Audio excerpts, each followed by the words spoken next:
نحمده ونصلي على رسوله الكريم اما بعد فاعوذ بالله من الشيطان الرجيم رب اشرح لي صدري ويسر لي امري واحلل عقدة من لساني يفقهوا قولي. دورہ قرآن 2023 DQ 2023. آج ہم اس میں سے پارہ نمبر 11 کریں گے 11، جس کا نام ہے یا تذیرون، اور وہ عذر کریں گے. یہ نہیں کہا کہ یا زیرون، تا لگ کے باب افتعال آ گیا، بڑی ہی شدت سے عذر کریں گے. نام بتا رہا ہے کہ یہاں وہ لوگ ہیں جو تبوک سے پیچھے رہے تھے، سستی کی وجہ سے، کمزور ایمان کی وجہ سے، اپنے گھر مال اور اپنی کھڑی فصلوں کے نقصان سے بچنے کی وجہ سے، یا سفر کی صعوبتوں سے بچنے کی وجہ سے، یا آگے سے کچھ نہ ملنے کی امید کی وجہ سے، یعنی آگے سے ملنا کچھ نہیں اس وجہ سے. لیکن حقیقت یہ ہے کہ وہ جھوٹے تھے، سست تھے. اور اس میں جو تھیم ہم لیں گے وہ بہت اہم ہے. عظمت صحابہ میں وقافاً عند کتاب اللہ. یہ کیا ہوتا ہے؟ یہ ہوتا ہے اللہ کی کتاب کا کوئی حکم آ جائے، چاہے وہ کسی سے نہ بولنے کا حکم ہو، جو اس بارے میں ہم ابھی پڑھیں گے انشاءاللہ تھوڑی دیر میں، کہ جن نے اللہ تعالی کے حکم سے اپنی نہ جانے کی وجہ کو جھوٹ سچ میں نہیں بدلا، بلکہ انہوں نے کیا کیا تھا. 3 صحابہ کا تذکرہ آئے گا اس میں، اور یہاں بھی صحیح دیکھ لیجئے کہ وہ اس پارے کی شخصیات بھی ہیں. یعنی ساتھ ہی بتا دیتی ہوں، مرارہ بن ربی، کعب بن مالک، ہلال بن امیہ اور ابو خیثمہ، یہ 4 اس پارے کی شخصیات ہیں. ان کے بارے میں جہاں آیتیں آئیں گی ہم ساتھ ساتھ پڑھیں گے. ان میں سے جو اوپر کے 3 لوگ ہیں، انہوں نے سچی توبہ کی تھی، اور اس توبہ کی وجہ سے اس کا ایک حصہ تھا کہ سوشل بائیکاٹ. اور صحابہ کرام وقافاً عند کتاب اللہ کی روشنی میں اتنا اس حکم پہ جم گئے، کسی نے ان سے بات ہی نہیں کی. جب انہوں نے پوچھنے کی کوشش بھی کی کہ کیا میں اللہ اور اس کے رسول سے محبت نہیں کرتا، کہ اللہ نوز دی بیسٹ. صحابہ کرام اللہ کے کتاب کے کسی حکم کو سن کر ایسے اس پہ عمل کرتے تھے کہ جیسے لوگ اعراض کرتے. اب آپ میں سے بہت سارا لفظ وقافاً بڑا نیا ہوگا، اس کا اپوزٹ دے دوں 1 سیکنڈ میں سمجھ جائیں گے. اعراض. قرآن میں کتنی دفعہ یہ لفظ آتا ہے اعراض، موردون، منہ پھیرنے والے، نادان لوگ، ہے نا. بالکل جس طرح کچھ لوگ قرآن کی ہر بات سے اعراض کرتے ہیں، یا تو قرآن سننے سے اعراض کر لیتے ہیں. دیکھیں 2 میں سے ایک کام ضرور ہوگا، بھی لکھ لیں. یا تو قرآن سننے کے ساتھ ساتھ آہستہ آہستہ بدلتے جائیں گے انشاءاللہ، بولیے، اور یا پھر آپ قرآن سننا چھوڑ دیں گے، کیونکہ مستقل کچوکے نہیں کو برداشت کر سکتا.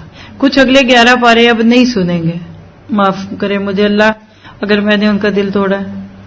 اور کچھ سنتے بھی رہیں گے اور آہستہ آہستہ غیر محسوس طریقے سے بدلتے جائیں گے. جو سنتے رہیں گے نا، ایک دن وہ صحابہ کی طرح وقافاً عند کتاب اللہ ہو گئے، یعنی اعراض کرنے کی بجائے کتاب کی باتوں کو سن کر عمل کرنے لگیں گے. قرآن پاک کی ایک آیت ہم آگے پڑھیں گے، خذ العفو وامر بالعرف واعرض عن الجاہلین. درگزر کرو اور نیکی کا حکم دو اور جاہلوں سے اعراض کرو.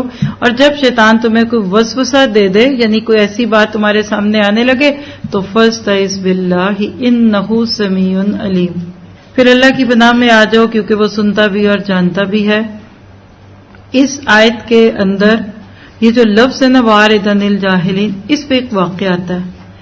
یہ آپ کو سنا دوں گی تو آپ کو وقافاً عند کتاب اللہ کا مطلب سمجھ آئے گا. واقعہ حضرت عمر فاروق کی خلافت کا ہے. عبید اللہ بن عبداللہ بن عتبہ کہتے ہیں کہ عبداللہ بن عباس رضی اللہ عنہ نے ان سے بیان کیا، عیینہ بن حسن بن حذیفہ مدینہ آئے، کوئی بھی تھے آپ نام نہ یاد رکھے، اور اپنے بھتیجے الحر بن قیس کے مکان پر ٹھہرے. الحر بن قیس ان لوگوں میں سے تھے جن کو عمر اپنے قریب جگہ دیتے تھے، یعنی ہی واز ویری کلوز ٹو ہم، بلوڈ تھے. ہوتے نا کچھ لوگ آپ کے قریبی، سیکرٹری جس کو آپ کہتے ہیں. کہنے لگے ذرا مجھے ان سے ملوا تو دو. وہ ان کے مشیروں میں سے تھے، شورا میں سے تھے. عیینہ نے اپنے بھتیجے سے کہا ہے میرے بھتیجے تم کو امیر المومنین کے ہاں بڑی قربت حاصل ہے، میری ان سے ملاقات تو کرا دو. یعنی کچھ لوگ رش کرتے ہیں آپ پہ کہ آپ اتنے قریبی ہیں کہ آپ بات بھی کر سکتے، سن بھی سکتے، بیٹھتے بھی، آپ کی اپروچ بھی ہے، آپ کے سارے کانٹیکٹس بھی ہیں، ہمیں ایک دفعہ سلام کرا دیں. اور ایک آپ ہیں کہ مہینوں حال نہ پوچھیں کسی کا، بات نہ کریں. فرق تو ہوگا نا. تو آپ کو یہ بات تو سمجھ آ رہی ہے نا. آج کسی سیاسی لیڈر کو سمجھ لیں یا کسی مذہبی رہنما کو سمجھ لیں. خیر انہوں نے کہا کہ کوئی بات نہیں، میں بات کر دیتا ہوں. انہوں نے الحر سے عمر کی ملاقات کی اجازت مانگی، عمر نے دے دی، ان کو کوئی اعتراض نہیں تھا. انہوں نے کہا آنے دو. عیینہ جب عمر کے پاس پہنچے تو انہوں نے کہا اے خطاب کے بیٹے، خدا کی قسم تم ہم کو نہ کچھ مال دیتے ہو نہ ہمارے درمیان انصاف کرتے ہو. یعنی گئے اور جا کے شکایت لگا دی. لوگ کہیں گے اس لیے تو ہم نمبر نہیں دیتے، اسی لیے تو ہم جانے نہیں دیتے، پاس نہیں آنے دیتے، وہ نہیں. خیر حضرت عمر یہ سن کر غصے میں آ گئے، ان پر اقدام کرنا چاہا. اس وقت حر بن قیس نے ان سے کہا اے امیر المومنین، اللہ تعالیٰ نے قرآن میں اپنے نبی کو یہ حکم نہیں دیا خذ العفو وامر بالعرف واعرض عن الجاہلین واما ینزغنک، کہ اللہ نے حکم نہیں دیا کہ جاہلوں سے الجھیے نہیں اور ان کو جانے دیجئے. راوی کہتے ہیں کہ خدا کی قسم اس کے بعد عمر نے ذرا بھی تجاوز نہیں کیا جبکہ انہوں نے قرآن کی آیت ان کے سامنے پڑھ دی. اور پھر ان کا کمنٹ سنیے، کہتے ہیں کہ واللہ ما جاوزہا عمر حین تلاہا علیہ وکان وقافا عند کتاب اللہ.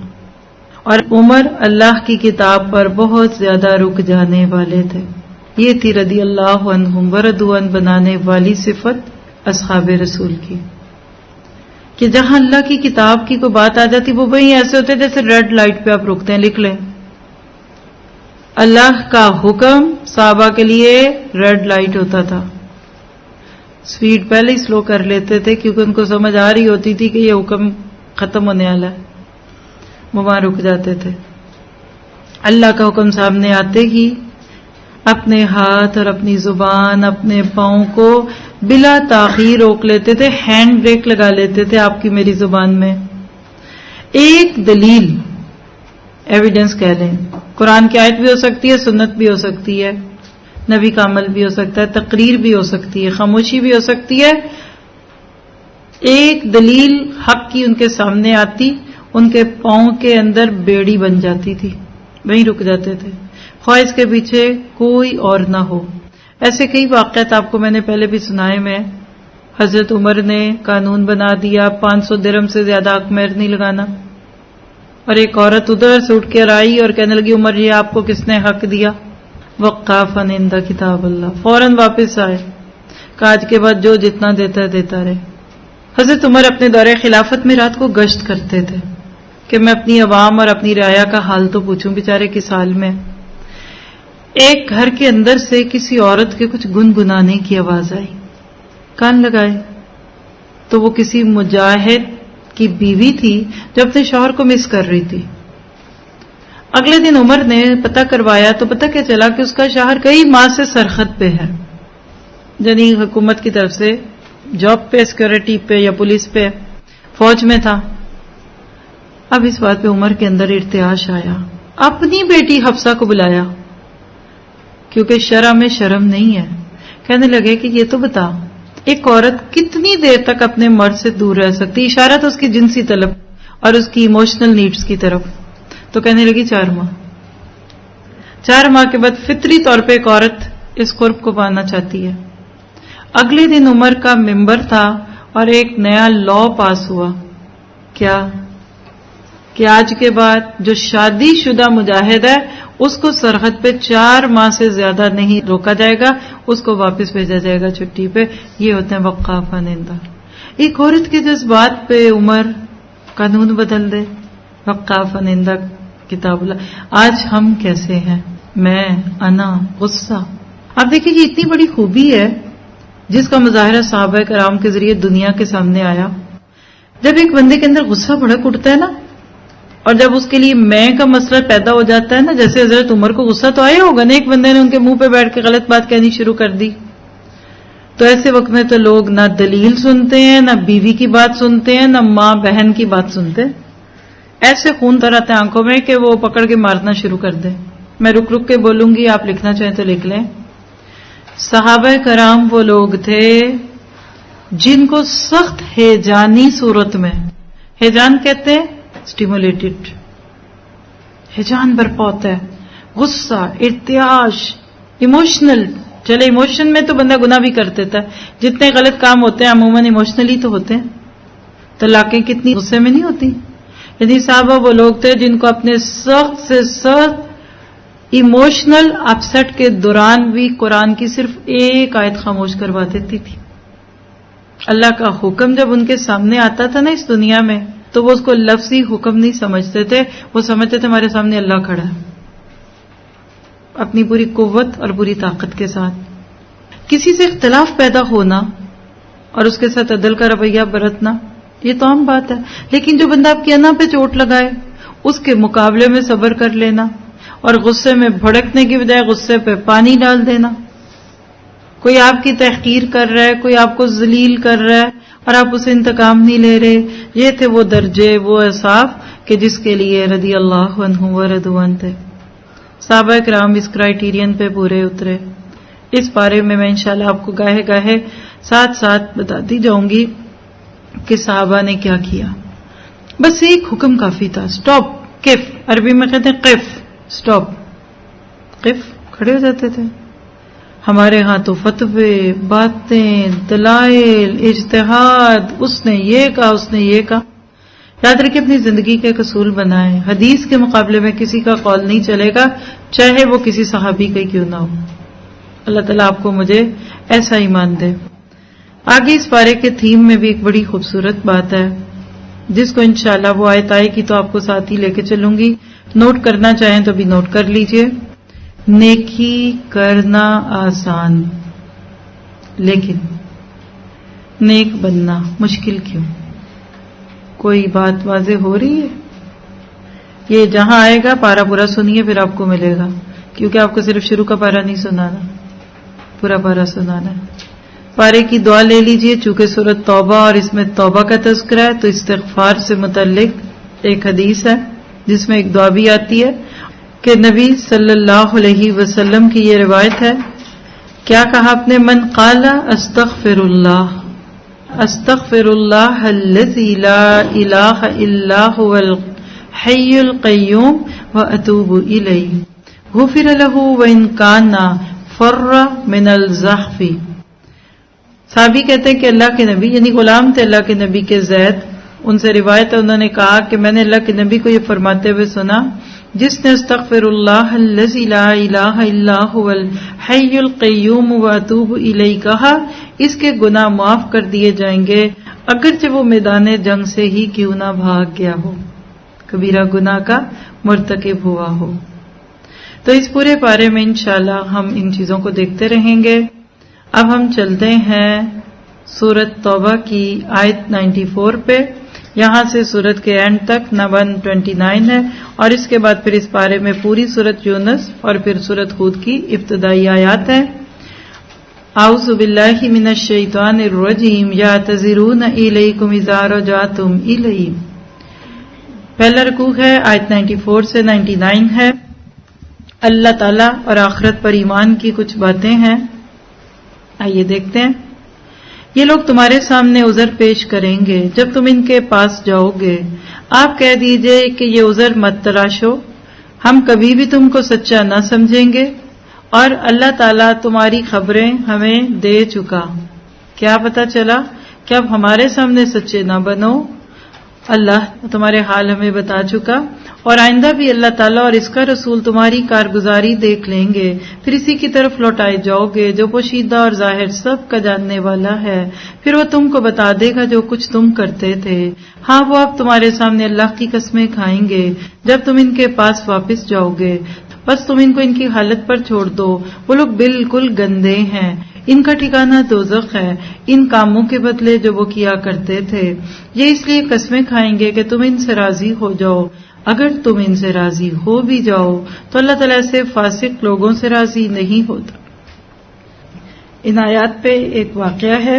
اللہ کے نبی نے جب غزوہ تبوک کے موقع پہ حضرت علی رضی اللہ عنہ کو مدینہ میں خلیفہ بنایا تو انہوں نے عرض کیا کہ اللہ کے رسول، آپ مجھے عورتوں اور بچوں میں چھوڑے جاتے ہیں۔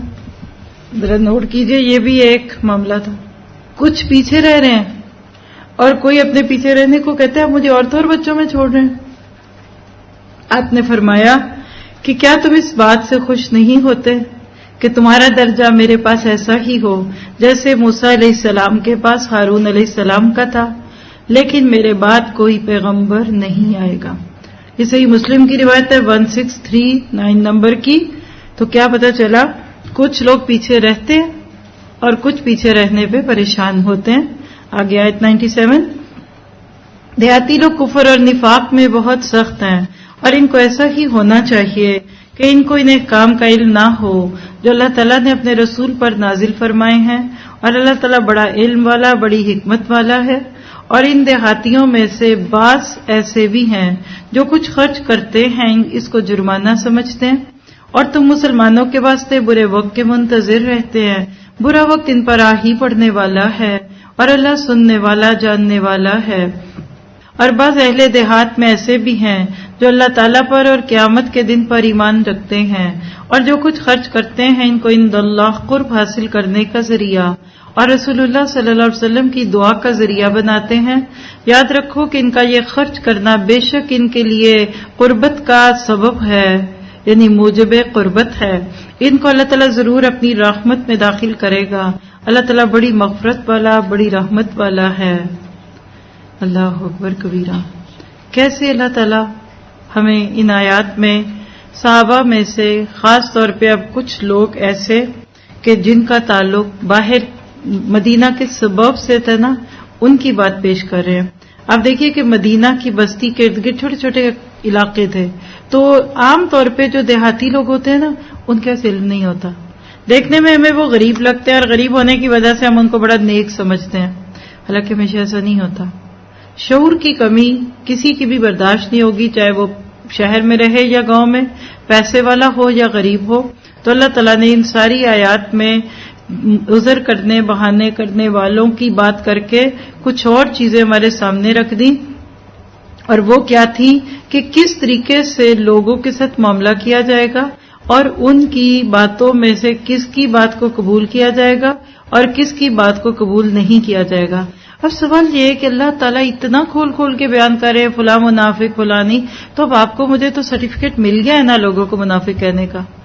آج میں اور آپ ان نشانیوں کو دیکھ کر لوگوں کو منافق کہہ سکتے ہیں نا۔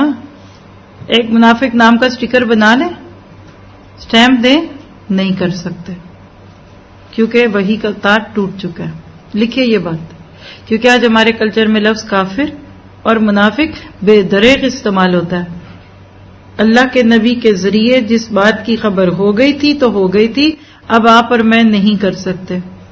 بعض لوگ نبی صلی اللہ علیہ وسلم کی جماعت میں داخل ضرور ہوتے تھے، یہ کہہ کر سوچ کر آپ کے ساتھ لگے رہیں گے نا تو ہمیں آپ والے بینیفٹ بھی ملیں گے، لوگوں میں عزت بھی ملے گی۔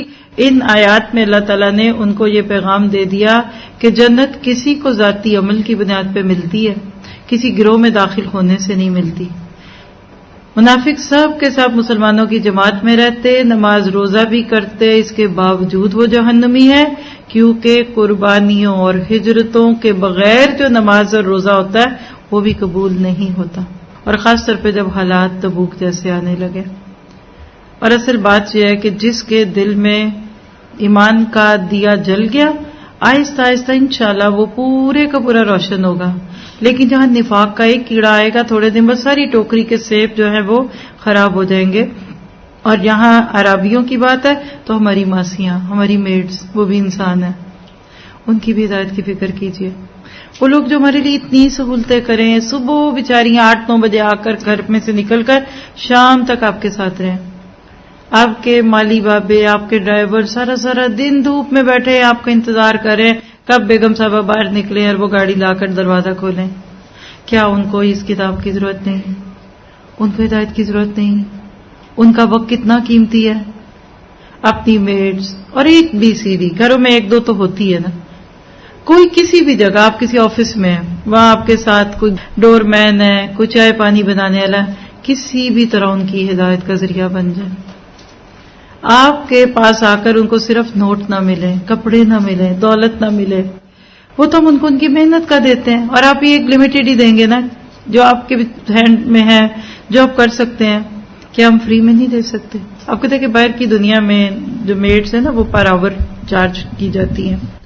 تو کچھ ساتھیوں کی مثال مجھے ہمیشہ یاد آتی ہے کہ وہ اپنی میڈ کو 4 گھنٹے کے لیے بلاتی، پیسے تو 4 گھنٹے کے دیں گی، 3 گھنٹوں میں کام کرا لیتی جلدی سے، اور 1 گھنٹہ ان کو اپنے ساتھ بٹھا کر تو کلاس دلواتی، جو خود سنتی تھی ساتھ سناتی. میڈ کو اور کیا چاہیے؟ پیسے تو مل رہے ہیں اور مزے سے ساتھ بیٹھی سن رہی. اور وہ اتنی اچھی پھر بعد میں اس کے لیے ثابت ہوئی. دیکھیے چوریاں نہیں کریں گے یہ لوگ اگر صرف معاہدہ سن لیں گے. آخرت اور اللہ کی پکڑ کا یقین کیمروں سے بے نیاز کر دے گا. پھر آپ کو ان کی تلاشیاں نہیں لینی پڑیں گی کہ کیمرے میں تو یہ دکھ رہا ہے تو وہ دکھ رہا ہے. تو اپنے گھر کے ان ملازموں اور آپ کے جو بھی ڈیپینڈنٹس ہیں، ہر ایک کے ملازم نہیں بھی ہوں گے، لیکن جہاں جو کچھ بھی ہے اس کو سامنے رکھتے ہوئے ان تک بھی اس پیغام کو پہنچائیے. اب تو اتنا آسان ہو گیا. آپ دیکھیے استری کرتی ہے نا ایک عورت، کبھی کہیں مرد بھی کر سکتا ہے. آپ اس کو ساتھ کو CD چلا دیں. آپ CD کی بھی ضرورت نہیں، ایک لنک، واٹس ایپ، YouTube کا لنک. آپ کہتے ہیں ان کو نیٹ نہیں دینا، آپ ان کو سیو کر دیں.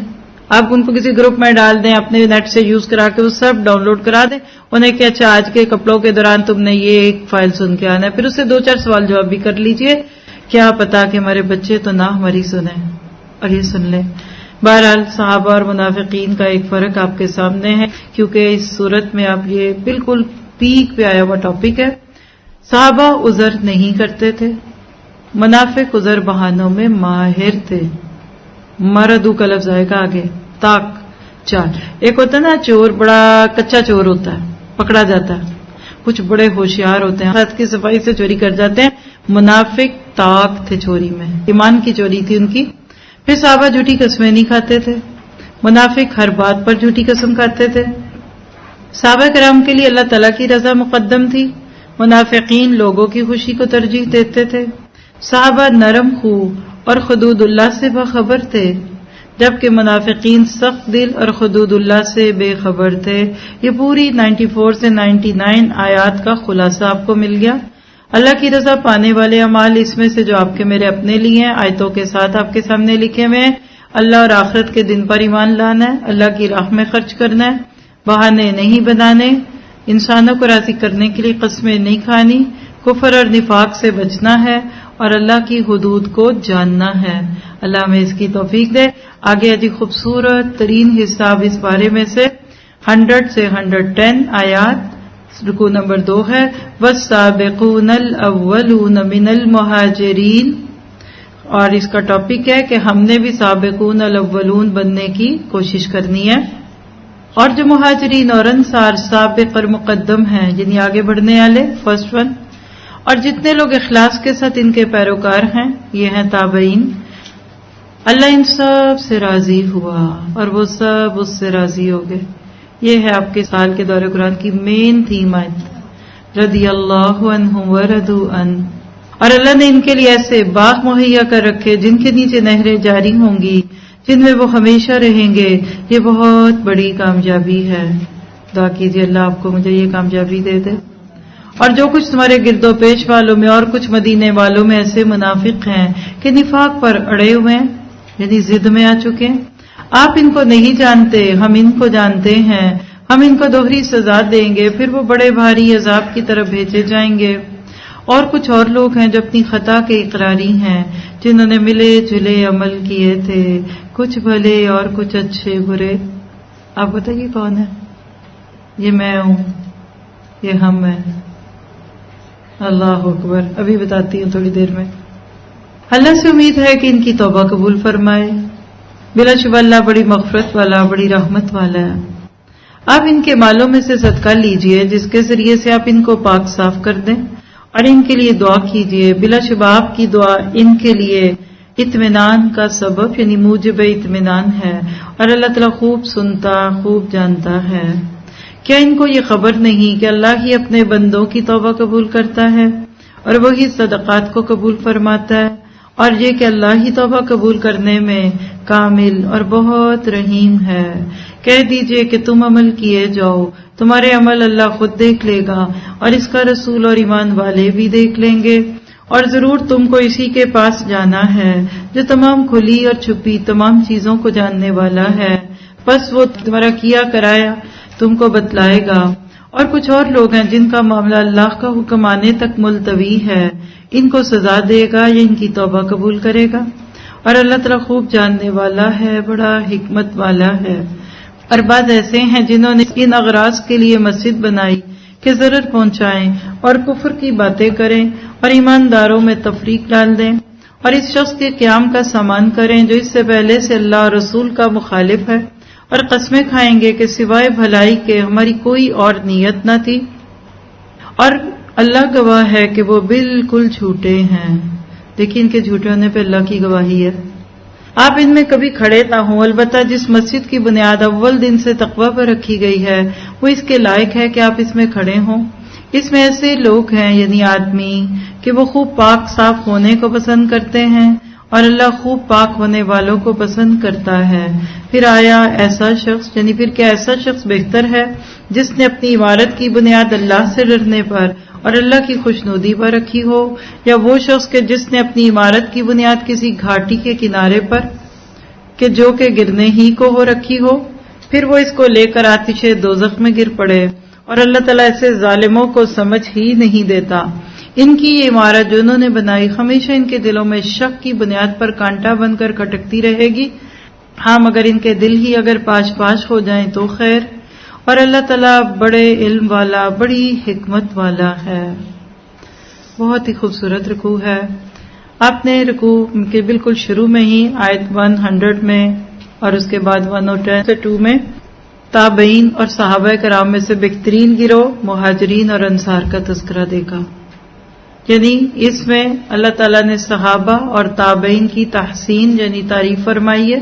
کون تھے؟ سابقون الاولون، اللہ کی رضا پر بلا تعامل خوشی سے عمل کرتے تھے، اخلاص کے ساتھ نبی کی پیروی کرتے تھے، اور اگر کبھی کوئی گناہ ہو جاتا تو گناہوں کا اعتراف کرنے میں بھی جلدی کرتے تھے.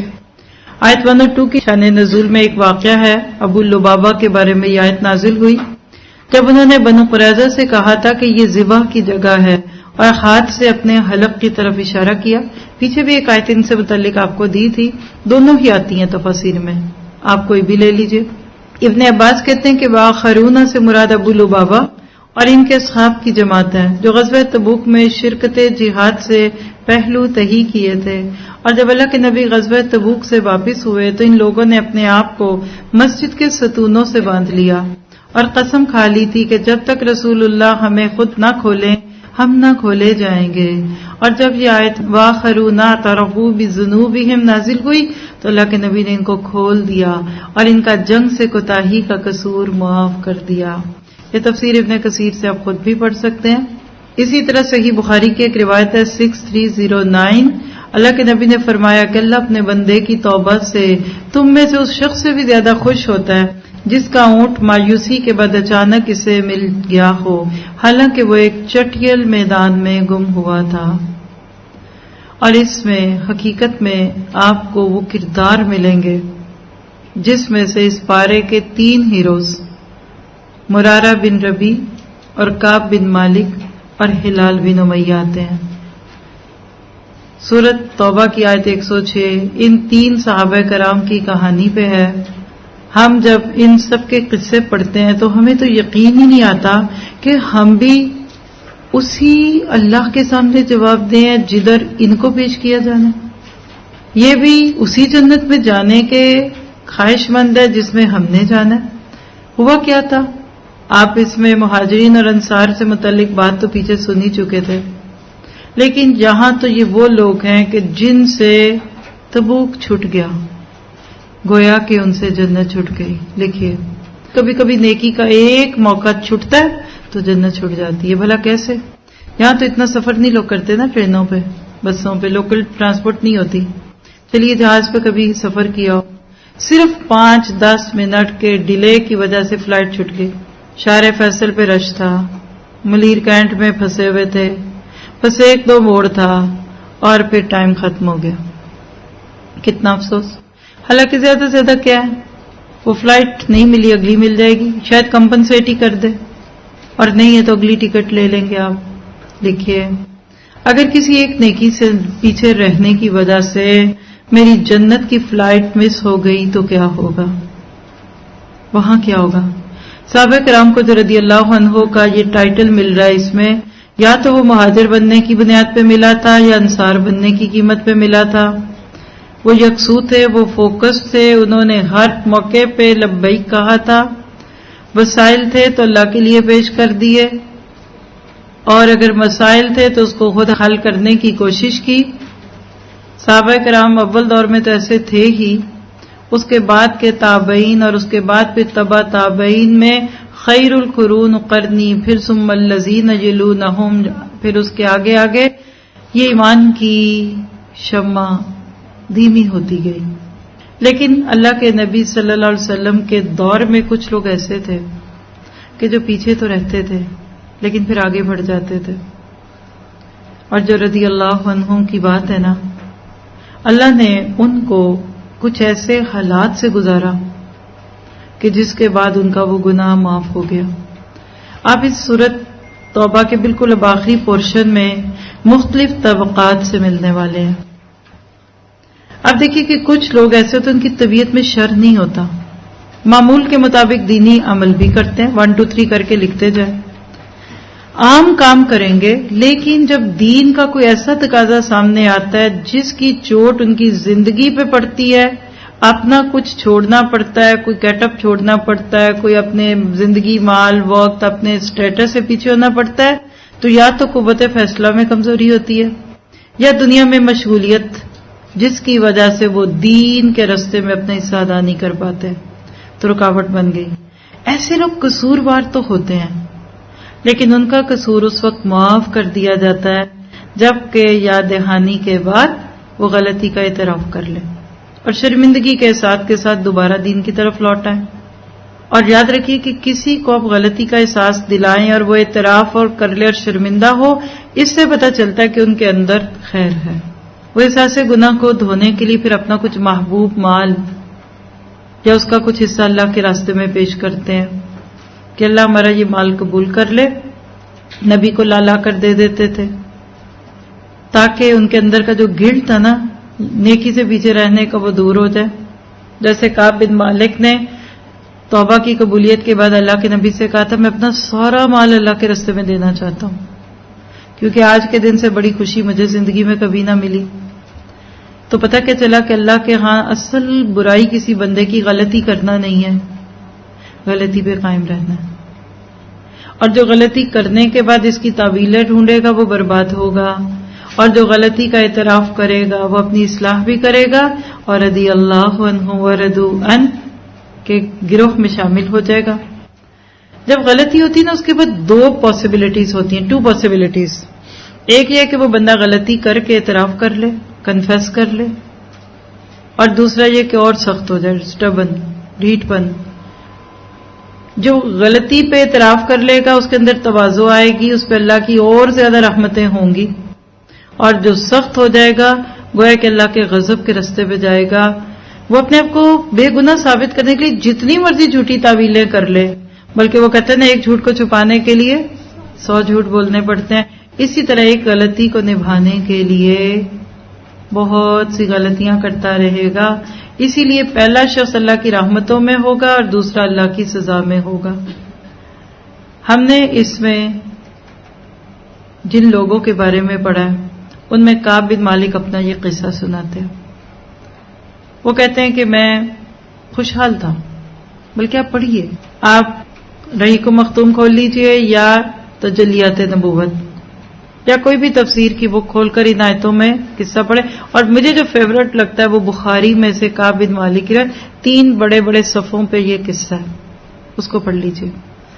آپ کو سمجھ آ جائے گا کہ کچھ لوگ جب پیچھے رہتے ہیں تو اس کے بعد وہ بہت آگے بڑھ جاتے ہیں. پیچھے رہ کر اعتراف کر کے دنیا میں خود کو سزا کے لیے پیش کر کے یہ وہ لوگ تھے جو آگے بڑھ گئے اور اللہ تعالیٰ نے پھر ان کو اپنی رضا کے سرٹیفکیٹ دے دیے. آخری عمر میں نابینا ہو گئے تھے. ان کا بیٹا ان کو ہاتھ پکڑ کر مسجد لے جاتا تھا. اس وقت انہوں نے ایک قصہ سنایا تھا کہ جب نبی واپس آئے اور لوگ جھوٹے سچے عذر پیش کر کے پاس ہو رہے ہیں تو میرے بھی دل میں آیا تھا کہ میں یہ کر دوں، لیکن میں نے اس لیے نہیں کیا کہ میں اللہ کے ہاں تو نہیں بچوں گا. اور جا کے اللہ کے نبی کو سچ سچ بتا دیا، اللہ کے نبی میرے پاس کوئی عذر نہیں ہے، لیکن میں کیا کروں کہ بس میرے سے سستی ہو گئی. اللہ کے نبی نے کہا جب تم نے اپنا معاملہ اللہ کے پاس ڈال دیا تو انتظار کرو. باہر آئے تو کہتے میرے رشتہ داروں نے میرا مذاق اڑایا، اور یہ شاعر تھے اور بہت خوبصورت بات کرتے تھے. انہوں نے کہا تیرے جیسے اتنے اچھے بات کرنے والے سے میں یہ تو امید نہیں تھی، تم تو بدھو رہے، جیسے ہم کہتے بدھو، بیوقوف، سیدھے. کیا ہو گیا تھا؟ یہ کہتے ایک لمحے کے لیے میرے دل میں آیا کہ میں واپس جا کے اللہ کے نبی سے کہوں نہیں ایسا نہیں ایسا، جھوٹ بول دوں. لیکن میں نے کہا نہیں، کوئی اور بھی ہے میرے جیسا. کہا تمہارے جیسے 2 اور بھی ہیں، مرارہ بن ربیع، کعب بن مالک اور ہلال بن امیہ. تینوں کی ایک ہی کہانی تھی. اللہ نے نبی صلی اللہ علیہ وسلم کے ذریعے میسج دے دیا کہ ان سے سوشل بائیک آؤٹ کر لیں. اب تو ضاقت علیہم الارض بما رحبت، زمین اپنی وسعت کے باوجود ان پہ تنگ ہو گئی. مدینہ کی گلیاں ان کے لیے ویران ہوگی. یہ تھے وقاف عند کتاب اللہ. اللہ کے نبی نے بس ایک دفعہ کہا آپ میں سے کوئی ان سے بات نہیں کرے گا، ختم. پھر جا کے پوچھنا نہیں پڑا، دیکھنا نہیں پڑا کہ چپ کے کر رہے تھے، چپ کے کر رہے تھے، آف دی ٹیبل کر رہے تھے اور آف لائن پہ کر رہے تھے. ایک نہیں بولا. ان کے ہمسایوں نے ان سے پوچھا کہ مسجدوں میں جاتے نمازیں پڑھتے، کوئی ان کے سلام کا جواب نہ دیتا. آپ سوچیے ادھر آپ آئیں اور آپ سلام کریں اور لوگ آپ کو دیکھ کیسے منہ پھیر لیں، کیسے رونا آئے گا. لیکن یہ لوگ ایسے ہی تھے، اور واقعی پھر اللہ تعالیٰ نے ان کے ساتھ وہ معاملہ کیا جو کسی کے ساتھ نہ ہوا. اور اس کے بعد پھر جب ان کی توبہ قبول ہوئی تو اس کے بعد خوشخبریاں دینے میں بھی وقاف عند اللہ. اللہ کے نبی نے کہا مومن دوسرے مومن کو اس کے اچھے معاملات میں خوشخبریاں دیتا ہے. یہ واقعی پھر اس کے بعد خوشخبریاں دینے میں آگے تھے. ابو بکر صدیق سے لے کر ایک سے ایک. اتنی ان کو خوشی ہوئی تھی اپنی توبہ کی قبولیت کے اوپر کہ جس کے اوپر اللہ تعالیٰ نے ان کو خوشخبریاں دے دی. تو جب ہم ان سب لوگوں کے بارے میں پڑھتے ہیں تو ہمیں یقین آنے لگ جاتا ہے کہ ایسے لوگوں سے اللہ بہت راضی ہے. انشاءاللہ ان کی آیات آگے آئیں گی اور آپ پڑھیں گے اور سنیں گے بھی. لیکن اس وقت ہم تھوڑی سی بات کرتے ہیں مسجد درار پہ. مدینہ میں مسجد نبی بھی تھی، پہلی مسجد، اور مسجد قباء بھی تھی. یہ دونوں وہاں کی ضروریات کو بہت اچھی طرح پورا کر رہی تھی. لیکن اللہ تعالیٰ نے نبی صلی اللہ علیہ وسلم کے اس دور میں جس میں نبی خود بھی موجود ہیں، اس کے باوجود کچھ لوگ ایسے تھے جن کے دلوں میں کھوٹ تھا. انہوں نے ایک مرکز بنانا تھا تاکہ اپنے نفاق کو چھپا سکیں اور باہر کی موومنٹس ادھر ہوتی رہیں. انہوں نے ایک مسجد بنائی اور نبی صلی اللہ علیہ وسلم سے لیگلائز کرانے کے لیے کہا ذرا کہ آپ اس کی اوپننگ کرا دیں. آپ صاف دل کے تھے. آپ نے کہا ابھی تو میں تبوک پہ جا رہا ہوں، واپسی پہ کر دوں گا. جب آپ واپس آئے نا تو آپ نے اس سے پہلے کہ وہاں آ کر کوئی نماز پڑھتے، اللہ تعالیٰ نے یہ آیات اتارتی جو آپ ابھی پڑھ کر آئے ہیں، جس کا پیغام کیا ہے کہ ہر مسجد مسجد نہیں ہوتی. کچھ مسجدیں مسجد درار ہوتی ہیں اور کچھ مسجدیں مسجد نبوی اور مسجد قباء ہوتی ہیں. اصل میں یہ ایک سمبل بھی ہے. زندگی کی تعمیر کریں گے تو اس کی 2 بنیادیں ہیں، یا تقوی پہ اپنی زندگی گزاریں یا ظلم پہ. تقوی پہ جو زندگی چلتی ہے نا اس میں سب حق والوں کو حق دیا جاتا ہے، اس کی عمارت مضبوط ہوگی. اور جو ظلم کرے گا نا وہ ہر وقت خطرے میں ہوگا. اور مسجد درار جیسی مثالیں کہ جس میں مسلمانوں کو نقصان دینے کے لیے ایک قسم کا گھات تھا. مدینہ میں اب کون سا اپنا مرکز بنائے، سب کو پتہ لگ جاتا. تو مسجد کا نام دے دو تاکہ اندر کھاتے ہم کریں. اس کی ڈیٹیلز آپ بعد میں پڑھ لیں، لیکن اس وقت آپ کے ساتھ ایک شیئرنگ شیئر کروں گی جو ہمارے آپ کے ساتھیوں میں سے کسی نے بھیجی کہ ان کا اس آیت کے ساتھ کیا تعلق ہے، کیونکہ کچھ چیزیں کچھ لوگوں کی ہدایت کا ذریعہ بھی بن جاتی ہیں اور کچھ لوگوں کو کچھ چیزیں دوسری طرف لے آتی ہیں. تو اس میں آپ کا میرا کام کیا ہے کہ ہم اپنی اصلاح کر لیں. یہ لکھتی ہیں کہ کچھ بہت ہی اچھی دعائیں ہیں، اللہ تعالیٰ ان کے حق میں بھی یہ قبول فرمائے. کہتی ہیں کہ کعب بن مالک، ہلال بن امیہ اور مرارہ بن ربیع، پہلے صرف 3 نام تھے میرے لیے، تاریخ کا ایک حصہ. اب پے در پہ دور قرآن اور سبیل الجنہ کے بعد یہ میرے لیے نام نہیں بلکہ کردار ہیں جیتے جاگتے. کعب بن مالک سے تو مجھے اپنے باپ جیسی محبت محسوس ہوتی ہے. یہ تینوں جب شرمندہ نبی کریم کے حضور پہنچتے ہیں تو میں ان کی شرمندگی دل میں محسوس کرتی ہوں. ان کے لرزتے کانپتے قدم جیسے میں دیکھ سکتی ہوں. یہ نبی کریم صلی اللہ علیہ وسلم کے سامنے شرمندہ ہیں، احکام الہی بر زبان نبی سننے کے منتظر ہیں. میں اب یہ محسوس کرتی ہوں یہ لوگوں کو سلام کرتے ہیں، لوگ منہ پھیر لیتے ہیں. میں اس درد کو محسوس کرتی ہوں اور ان اصحاب کے دل کی تکلیف بھی سمجھ میں آتی ہے جو ان کو نبی کریم صلی اللہ علیہ وسلم کے کہنے پر جواب نہ دے کر محسوس کرتے ہوں گے. پھر جب فجر کی نماز میں ان کی معافی آسمانوں سے نازل ہوتی ہے تو میں بے تحاشر ہوتی ہوں. میں آج بھی مدینہ منورہ میں حرم میں بیٹھی سوچتی ہوں، یہ سعودیہ سے ہیں اسٹوڈنٹ جو یہ بات لکھ رہی ہیں، حرم میں بیٹھ کر یہ سوچتی ہوں کہ ابو بکر صدیق کہاں سے بھاگے ہوں گے ان کو خوشخبری سنانے. وہ لمحات اس مسجد کے لیے کیسے خوشی سے بھرپور ہوں گے جب آسمان سے یہ بشارت نازل ہوئی. ان تینوں کے دل نے اس خوشی کو کیسے برداشت کیا ہوگا. ان میں تو کفر بھی نہیں، منافقت بھی نہیں، سچے مومن ہیں، اور بس سستی نے ان کو کس مقام پر کھڑا کر دیا. ہماری تو ساری زندگی سستی میں گزر رہی ہے. سچ ہے کہ جھوٹ؟ ہم نے 1-2 گھنٹے کی کلاس لے کے کیا تیر مار رہے ہیں بھائی؟ پچھلے 20-21 گھنٹوں کا حساب کس کے پاس ہے؟ ہماری تو ساری زندگی سستی میں گزر رہی ہے، جبکہ منافقت بھی دل میں کہیں موجود ہے. پھر ہمارا کیا ہوگا؟ استاذہ جی، میرے غفلت میں ڈوبے دل میں ان رسمی ناموں کو زندہ کردار بنانے میں اللہ تعالیٰ نے آپ کو سبب بنایا. اس کے لیے میں صرف آپ کے لیے دعا ہی کر سکتی ہوں. اللہ تعالیٰ جنت میں آپ کو ان سب کا ساتھ نصیب فرمائے. اور میں ان کو کہتی ہوں کہ آپ صرف میرے لیے یہ دعا نہ کریں، میرے سارے انصار اللہ، میرے ساتھ جتنے لوگ اس میں ہیں ان کے لیے بھی یہ دعا کیجیے، کیونکہ میں اکیلے کچھ نہیں کر سکتی. مسجد درار کے بارے میں بھی سن لیجئے. سورۃ توبہ کی تفسیر میں ذکر ہوا مسجد درار کا. مسجدیں جو اللہ تعالیٰ کا گھر ہوتی ہیں، مسجد وہ جگہ جس کے لیے حدیث مبارکہ میں آیا کہ اللہ تعالیٰ کی پسندیدہ ترین جگہ مسجد ہے. مسجد جس کی تعمیر کرنے والے کے لیے جنت کا وعدہ ہے. وہی مسجد جب نیت کے کھوٹ کے ساتھ تعمیر کی جائے تو قرآن اس کو بدترین مثال کے ساتھ تا قیامت نشان عبرت کے طور پہ بیان کر دیتا ہے تاکہ ہم جیسے لوگ نیتوں کی اصلاح کر لیں. اس جملے کو لکھیے گا. یہ مسجد درار کا پورا واقعہ آپ کی میری نیت کی اصلاح کے لیے. دوران تفسیر اس آیت پر جو بات سامنے آئی وہ دل کو لرزا دینے والی ہے. کیا؟ یہ جملہ آپ کے پارے کے تھیم میں نیکی کرنا آسان اور نیک بننا مشکل ہے. ذرا چند سیکنڈ توقف کروں نا تو آپ اس کو جذب کریں. آج کتنی نیکیاں ہو رہی ہیں، کتابیں بھی موجود ہیں آسان نیکیاں، پڑھ لیجئے، جا کے ڈھونڈ کے مل جائے گی آپ کو. اتنی دفعہ یہ آیت پڑھو، یہ وظیفہ کرو، یہ دعا کرو، یہ ورد کرو، جنت میں اتنے محال، یہ کرو وہ کرو، بھوکوں کو کھانا کھلاؤ. نیکیاں بہت ہیں. آج نیکیاں کرنے والے بھی اکثر، سب نہیں، آپ جیسے نہیں ہیں سب، نیکیاں کرنے والے بھی کچھ لوگ نیک نہیں ہیں. اللہ مجھے معاف کرے اور ہمارے عیبوں پہ پردے ڈال دے. مسجد بنانا آسان، مسجد کو آباد کرنا مشکل ہے.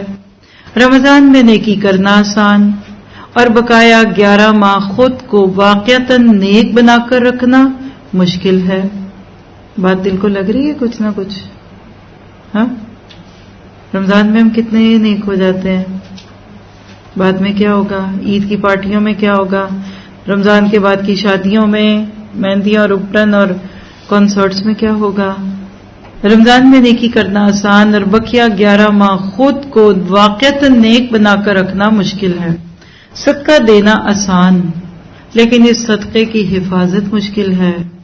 ہم نیکیوں کے انبار پھٹے ہوئے تھیلے میں جمع کرنے والے لوگ ہیں، یعنی ہمارے تھیلے میں سوراخ ہیں جس میں سے نیکیاں گرتی ہیں، نیکیاں کرتے جاتے ہیں اور اپنی فصلیں اپنے ہی ہاتھوں جلاتے جاتے ہیں، کبھی غفلت کر کے، کبھی غیبت کر کے، کبھی دل آزاری کر کے، کبھی منافقت کے ساتھ اور کبھی ریاکاری کے سبب۔ کیا ہم نے کبھی سوچا کہ رمضان میں نیکی کرنا اتنا آسان اور بقیہ 11 ماہ اسی نیکی کو استقامت کے ساتھ کرتے رہنا مشکل کیوں ہے؟ رمضان میں تلاوت قرآن آسان اور اس کے بعد مشکل کیوں؟ رمضان میں نوافل آسان اور بعد میں گراں کیوں؟ رمضان میں صدقہ و خیرات آسان، باقی 11 مہینے میں مشکل کیوں؟ کیا رمضان کا رب اور بقیہ 11 ماہ کا رب الگ ہے؟ یا ایک جملہ بول دو کہ ہم رمضانی مسلم ہیں کہ رحمانی مسلم ہیں۔ اس کے پیچھے وہی بات پوشیدہ ہے کہ ہم نیکی تو آرام سے کر لیتے ہیں لیکن نیک نہیں بنتے۔ وہ کہتے ہیں نہ لگتی ہے اس میں کچھ محنت زیادہ۔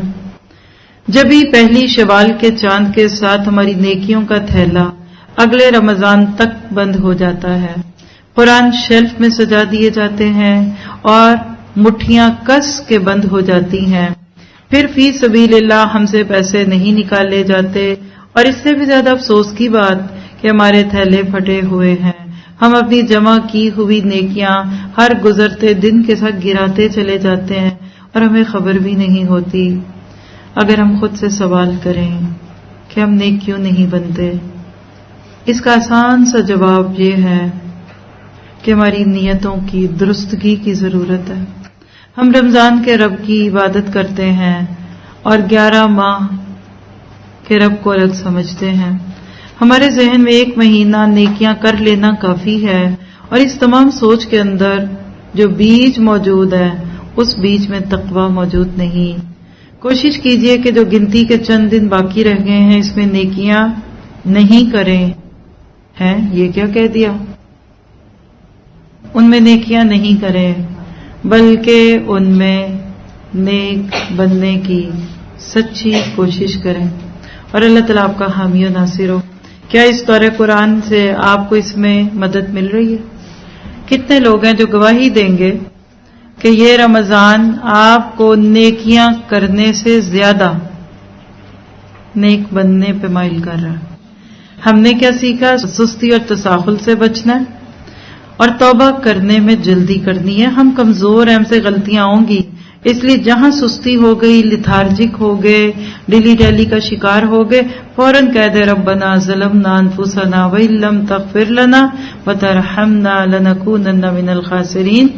اور رضا الہی پانے کے اعمال اس رکوع میں سے کیا ملے؟ نیکیوں میں سبقت کرنا ہے۔